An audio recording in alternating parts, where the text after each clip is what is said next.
ఈ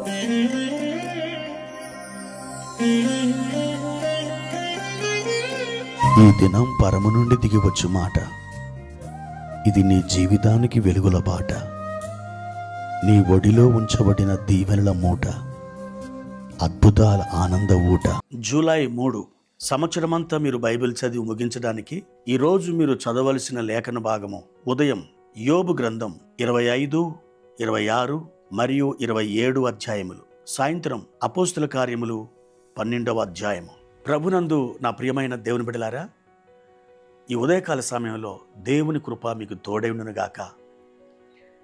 దేవుని యొక్క సన్నిధిలో ఈ దినం మీరు ప్రార్థించి దేవుని యొక్క వాక్యాన్ని చదివి ఆయన స్వరాన్ని విని మీరు ఈ దిన కార్యక్రమాలు ప్రారంభించడానికి సిద్ధపడ్డారా? ఒకవేళ మీరు ప్రభు సన్నిధిలో ప్రార్థించకుండా బైబిల్ చదవకుండా ఉన్నట్లయితే ఈ ధ్యానం మీరు విన్న తర్వాత దేవుని సన్నిధిలో మీరు కూర్చొని మీ బైబిల్ తీసుకొని దేవుని వాక్యాన్ని చదివి మీరు కాసేపు ప్రార్థించి ఆ తర్వాత మీ పనులు మొదలు పెట్టండి. దేవుడు నిశ్చయముగా మీకు సహాయం చేయనుగాక. ప్రియా దేవుని బిడ్డలారా, ఈ ఉదయకాలం దేవుడు మన యొద్దకు తోడుకొని వచ్చిన ఒక లేఖన భాగాన్ని చదువుకుందాం. 38వ కీర్తన 21వ వచనం. యెహోవా నన్ను విడువకుము, నా దేవా నాకు దూరముగా ఉండకుము. ప్రియమైన దేవుని బిడ్డలారా, దావీదు భక్తుడు తన జీవితంలో ఎన్నెన్నో ఉపద్రవాలు ఎదుర్కొన్నాడు. ఎన్నో శ్రమల గుండా సాగి వెళ్ళాడు. మరణానికి ఆయనకి ఒక అడుగు దూరములో తప్పించుకున్న సందర్భాలు ఉన్నాయి. నిష్కారణంగా దావీదుని ద్వేషించిన వారు ఎంతోమంది దావీదు యొక్క మార్గంలో వారు ఎదురు నిలిచి దావీదుని భయానికి గురి చేశారు. అటువంటి పరిస్థితులు ఎదుర్కొన్నప్పుడు దావీదు దేవుని వాక్యాన్ని బట్టి, ఆయన సన్నిధిని బట్టి అతడు ధైర్యం తెచ్చుకున్నాడు. దావీదు దేవుని యొక్క సముఖంలో ఎల్లప్పుడూ ప్రార్థిస్తుండేవాడు. ఆయనని పలుమారులు స్తుతిస్తుండేవాడు. దావీదు సాక్ష్యం చెప్తుంటాడు, నేను ఉదయమున, సాయంకాలమున, మధ్యాహ్నమున దేవుని సన్నిధిలో మొరపెట్టుకొందును, ఆయన నా ప్రార్థన ఆలకించును అని సాక్ష్యం ఇచ్చాడు. మరొకసారి ఆయన న్యాయ విధులను బట్టి దినమునకు 7 మార్లు స్తుతిస్తానని ఆయన నిబంధన చేసుకున్నాడు. ప్రియ దేవుని బిడ్డలారా, అటువంటి ప్రార్థన యోధుడు, ఆ విధమైన స్తుతివీరుడు అంటున్న మాట, దేవా నాకు దూరముగా ఉండొద్దయ్యా, నీవు నన్ను విడవకు. దేవుని సన్నిధిలో ప్రార్థిస్తున్నాడు. ప్రియా దేవుని బిడ్డ, దేవుడు నిన్ను ఎన్నడూ విడవడు. దేవుడు నీకు ఎన్నడూ దూరముగా ఉండడు. కొన్ని పరిస్థితులు నీకు అనిపిస్తాయి, దేవుడు నన్ను విడిచిపెట్టాడేమో, దేవుడు నాకు అందనంతా దూరం వెళ్ళిపోయాడేమో.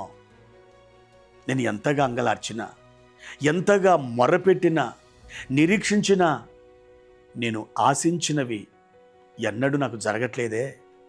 నాకు దేవుడు దూరమైపోయాడేమో, దేవుడు నన్ను విడిచిపెట్టాడేమో, ఆయన శత్రువుల చేతికి నన్ను అప్పగించాడేమో. ఈ వ్యాధి, ఈ రోగము, ఈ వేదన, ఈ సమస్యలు నన్ను చుట్టుముట్టి ఉండగా వాటికి నన్ను బలి చేయాలని దేవుడు అనుకుంటున్నాడేమో. ఏమాత్రం అలాంటి తలంపులు రానియవద్దు. దేవుడు దావీదు కూడా అలాంటి పరిస్థితులు ఏర్పడినప్పుడు దావీదుని ఆయన విడివలేదు, దావీదుని ఆయన మరిచిపోలేదు. దావీదుకి తోడుగా నిలిచాడు, దావీదుని నడిపించాడు. అవును ప్రియ దేవుని బిడ్డ, ఈ ఉదయకాల సమయంలో ఆయన నీతో మాట్లాడుతున్నాడు. నా ప్రియ కుమారుడా, నా ప్రియ కుమార్తె, నేను విడిచిపెట్టలేదు. నేను నీతో కూడా ఉన్నాను. నీకు దూరముగా వెళ్ళిపోలేదు. నీకు సమీపములో ఉన్నాను. నీ మొర్ర నేను వింటున్నాను. నీ కన్నీరుని చూస్తున్నాను. నీకు మేలు చేయడానికి నేను నీ యొద్దకే సాగి వస్తున్నానని ఆయన నీతో మాట్లాడుతున్నాడు.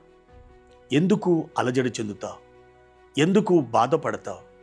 ఎందుకు కన్నీరు విడుస్తావు? నీకు మేలు చేసే దైవహస్తం నిన్ను నడిపించబోతుంది, నిన్ను ఆదరించబోతుంది. ధైర్యం తెచ్చుకో, నిరీక్షణ కలిగి ఉండు. ప్రభు కృప ఎల్లప్పుడూ నీకు తోడేనుగాక. ప్రార్థన. ప్రియమైన తండ్రి, మీ ఘనమైన నామానికి వందనాలు. ఈ ఉదయకాల సమయంలో మా ప్రభువా, మా ప్రియులను ఒక్కసారి దర్శించండి, మీరు బలపరచండి, ఓదార్చండి.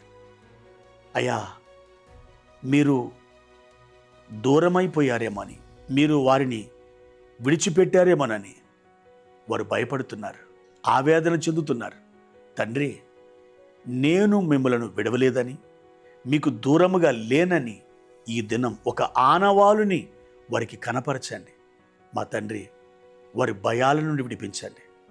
వారికి సుఖము, సౌఖ్యము, నెమ్మది, సమాధానం దయచేయమని యేసుక్రీస్తు వారి నామములో ఈ ప్రార్థన అడుగుచున్నాను తండ్రి. ఆమెన్.